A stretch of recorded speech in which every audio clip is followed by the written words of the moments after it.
Welcome, friends, viewers, listeners, to Stay Home, Stay Focused from Interfaith Alliance. I'm Jack Moline. I am the president of Interfaith Alliance, and we are hoping everybody is staying home, staying safe, staying well, and ready to have some great conversation with my friend Rachel Lazar, who is the president and CEO of Americans United for the Separation of Church and State. And Rachel, the first question I ask everybody is, how are you and yours doing? Hi, Jack, and hi, everyone. We are all doing fine, thank you. We are acclimating to this temporary new world and processing it like everyone, and trying to connect with each other a little bit more since the three kids are back in the house. They're all college aged. And trying to connect with everyone virtually as much as possible so that we stay connected and stay sane. So thanks for asking. That's the Hope you're most. doing okay. I'm glad we're all doing okay here. I have much more room in my house than you have in yours right now because my Yeah. kids are all in different parts of the world, including my daughter Julia, who works for FEMA and is in charge of some of the efforts here to mitigate all of this. So my heart is really with her all the time. Rachel, the first thing we always want to do is to learn a little bit about Americans United, about AU, about what you do in general and what you're focused on. In general, well, at Americans United, we fight for a world where we can all live as our true selves, no matter what we believe, confident in the promise of the First Amendment that our government will treat us equally. But today, the government is telling some of us that we belong and others of us that we're excluded. And so at Americans United, we know, and we've known for the past 73 years, that the only way to safeguard your and my religious freedom is to keep religion and government separate. And the way we do that is through a wonderfully talented public policy department fighting for these rights in Congress and across state legislatures, and a robust legal department of experts who sue in court. We have 12 lawsuits pending, an outreach department, et cetera. So that's what we want. We want to create an environment where we can all live side by side in our differences, but all confident that we can be our true selves and be treated equally by the government. You know, when people hear the full name of the organization, Americans United for the Separation of Church and State, I imagine that a lot of people think that you all spring from some sort of secular humanist organization or group of people that were antagonistic to religion, but that's actually not the case. Is that right? Not the case. In fact, Americans United for Separation of Church and State was founded by a group of devout pastors in Chicago, many Methodists, but also at the time, the president of the Southern Baptist Convention, Seventh-day Adventists, Jewish leaders, and many other religious leaders. So we actually are a religiously based organization fighting for religious freedom for all. I have found, Jack, that our two strongest adherents at Americans United are people of faith on the one hand and devout atheists and non-theists on the other hand. And I think we're one of the unusual places that brings everyone together, hence our name, Americans United, to fight for everybody's freedom of conscience and right to live as their true selves, no matter what it is that they believe. And it's a good model of people in this country able to agree on common purpose across things that might otherwise divide us. So we're very proud to be in so many coalitions with our good friends and allies at AU. And we love being in partnership with Interfaith Alliance and have for so long. And I know that, Jack, you're and my predecessors, Welton Gaddy and Barry Lynn, were very much in touch and collaborators. And it's nice to continue that tradition with you. And sometime when we have time for fun, we can talk about the big project that our two organizations worked on a few years ago. But that's not why we're here now. Okay. What we want to talk about now is what you are focusing on other than keeping yourself and your family safe in this extraordinary time. Well, the work goes on for Americans United. And even though we're all working virtually, and I'm very proud of our staff and the way they've adapted so swiftly and the way we've embraced technology. We had some of the more tech savvy folks in the office train us all right before we went to work from home on Zoom and Slack. You may know about Slack, or our listeners and viewers may know about Slack, but these are saving graces. And sometimes I think that we're more in touch than ever in a strange sort of way. Mhm. But our traditional work goes on at Americans United. Our lawsuits are continuing, suing the Trump administration over the birth control rules that allow all employers and universities across the country to deny birth control coverage to women in the name of religious freedom. Lawsuits on behalf of prisoners who got sent back to prison from parole because they refused to comply with the Christian tenets of where they were ordered to go as for transition. So many of those lawsuits and all of our state work monitoring bills, especially countering Project Blitz, which I know you've worked on with us, which is a Christian nationalist effort that swept the state legislatures trying to codify a Christian nation through a series of escalating bills. All of that work continues. And at the same time, we are now fighting a whole new set of attacks on church-state separation because of coronavirus. And that's pretty shocking.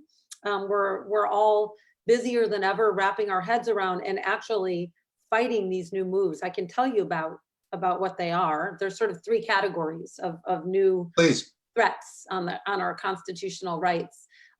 One of them are the proclamations and declarations of days of prayer coming out of our government in response to coronavirus as a solution instead of public policy to fighting it.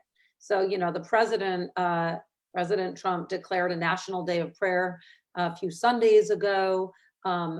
Representative Stephanie Borowitz, if you remember her from the Pennsylvania state legislature, insisted on saying Jesus's name in a prayer 9 times on the very day that the first woman Muslim representative was being sworn into their house in their state legislature. She introduced I'm just looking down at my notes, it's called a resolution calling for a state day of humiliation, fasting, and prayer to end the pandemic of 2020, as if. It was a piece of work, let me tell you. Yeah, I mean, really, and as if mixing religion and government will save a single soul from coronavirus. We know it won't, and it's very serious business, which leads me to the second new category of attack that we're seeing, which is religious exemptions for religious gatherings where governors are otherwise prohibiting large gatherings in person.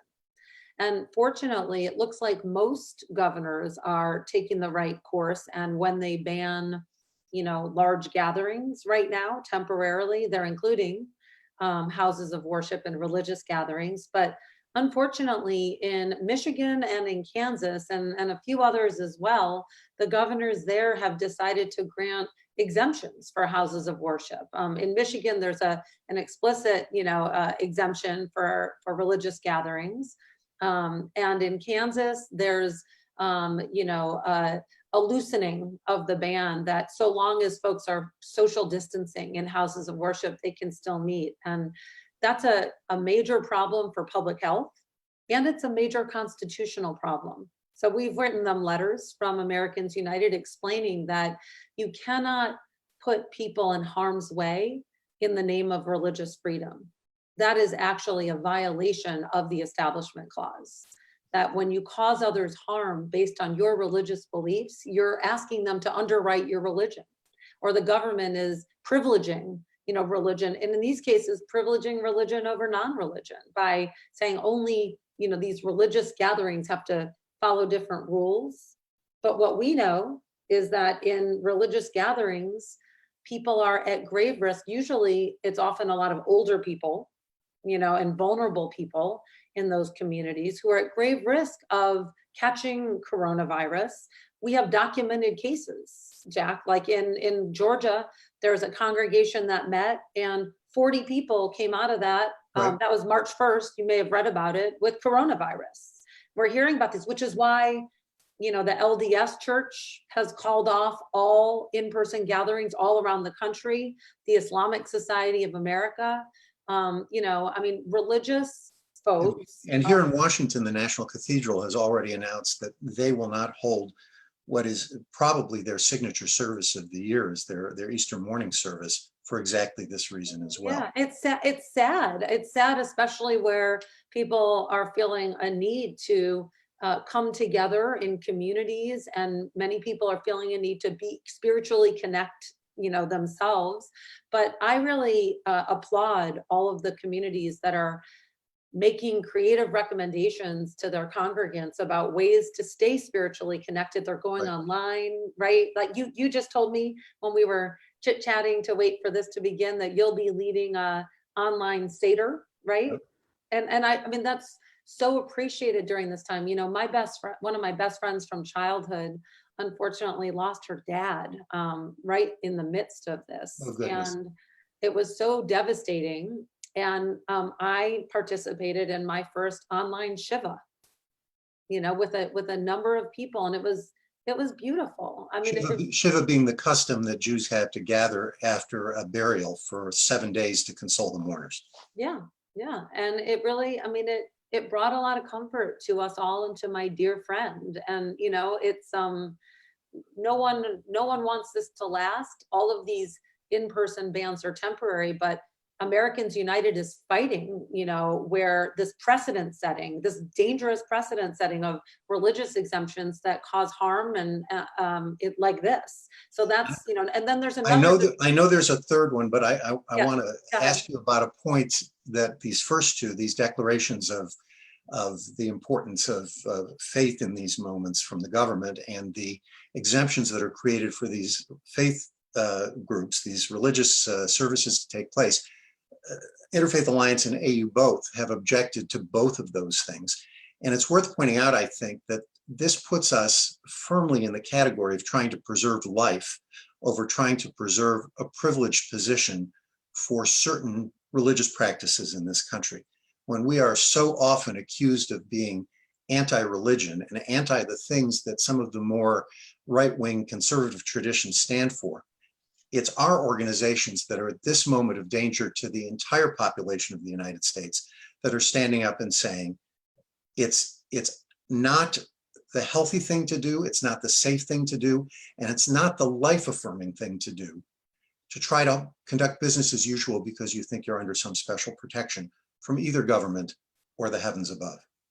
Right. I mean, and I'll add from AU's perspective, it's not the constitutional thing to do. Right. At AU, we do have religious roots, but we aren't a religious organization or a non-religious organ. I mean, we are a group that fights for the separation of religion and government. But You're a constitutionally based organization. Say it again. You're a constitutionally based. We are a constitutionally based organization, but I will say that for folks who haven't read it, I'm actually can look at this wonderful, you can see my notes on it, but this wonderful article that I read, that if you haven't read it, it's called "To Cancel or Not to Cancel? That is the Question." And it's a statement from the leaders of the National Association of Evangelicals and Christianity Today.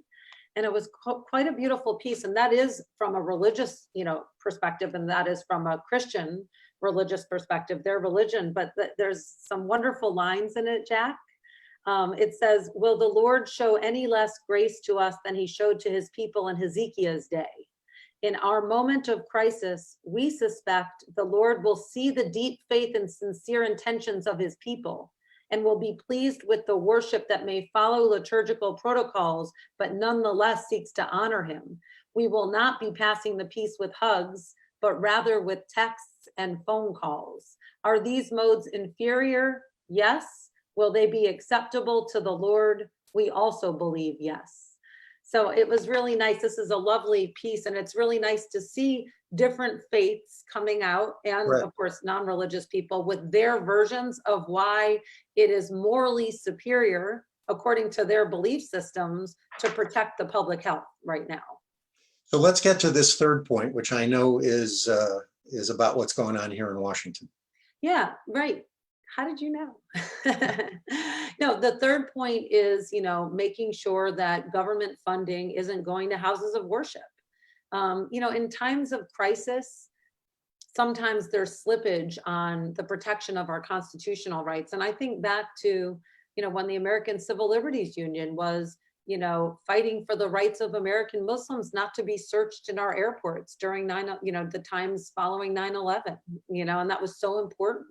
And right now, we are sad that there will be houses of worship, and particularly ones of some minority religious faiths and people of color that have less resources, not all, but some, that will struggle even more. And that is a terrible consequence of a pandemic that will have, unfortunately, many terrible consequences. But it's always been really important, not just from a constitutional perspective, and that it is, but also from a faith perspective, to keep that separation between religion and government. There are stories of where houses of worship have accepted government money, and the government has shown up and said, now let us see your books. Right. You took our money, and there are stories of even pastors going to prison, who've refused to let the government do that.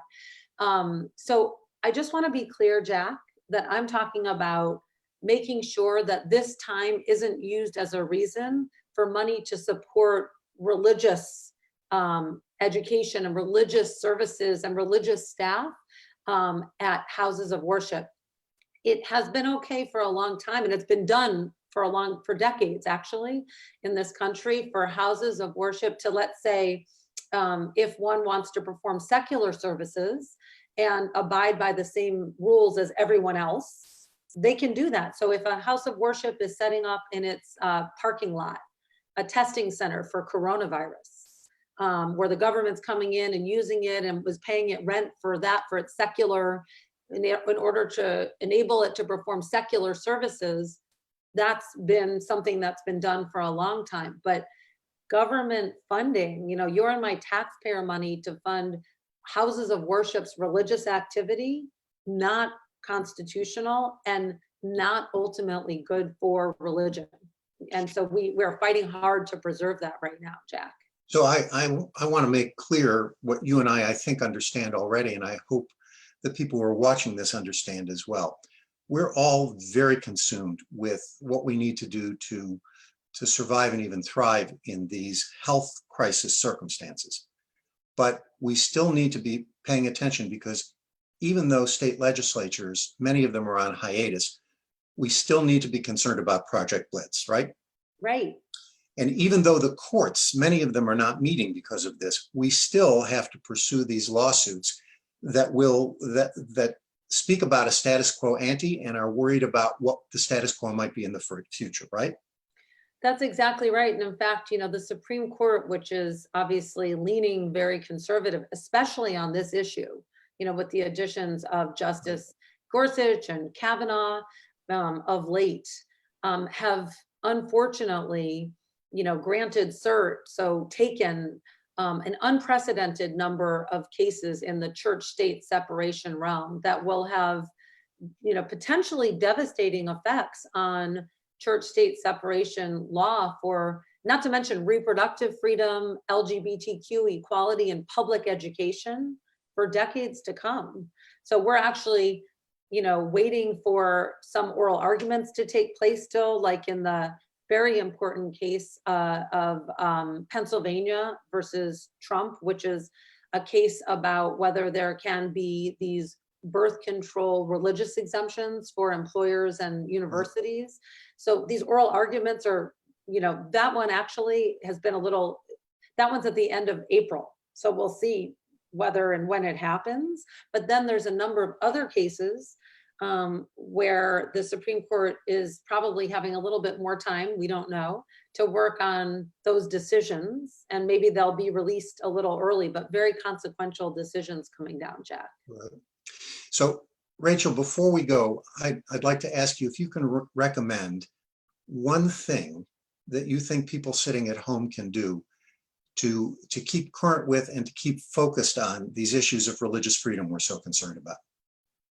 Thanks. Well, I would say, in addition to making sure that you're part of Interfaith Alliance, that you should join us at au.org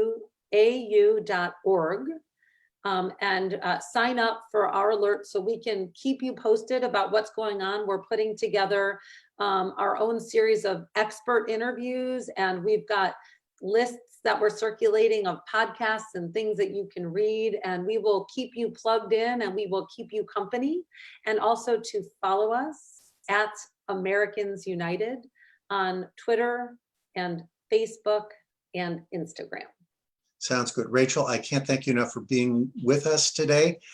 We are so grateful to be in partnership on so many issues with Americans United and to rely, as you pointed out, on your excellent litigation department, which is doing such important work. Thank you, Jack. Nice to be with you. It's nice to have you here. Tomorrow, we're going to be talking with Suhag Shukla from the Hindu American Foundation, and I think she's going to have some pretty interesting things to say because there was stuff going on before all this started. So please join us again, and in the meantime, please be well, take care of your family, stay home, and stay focused. Bye-bye.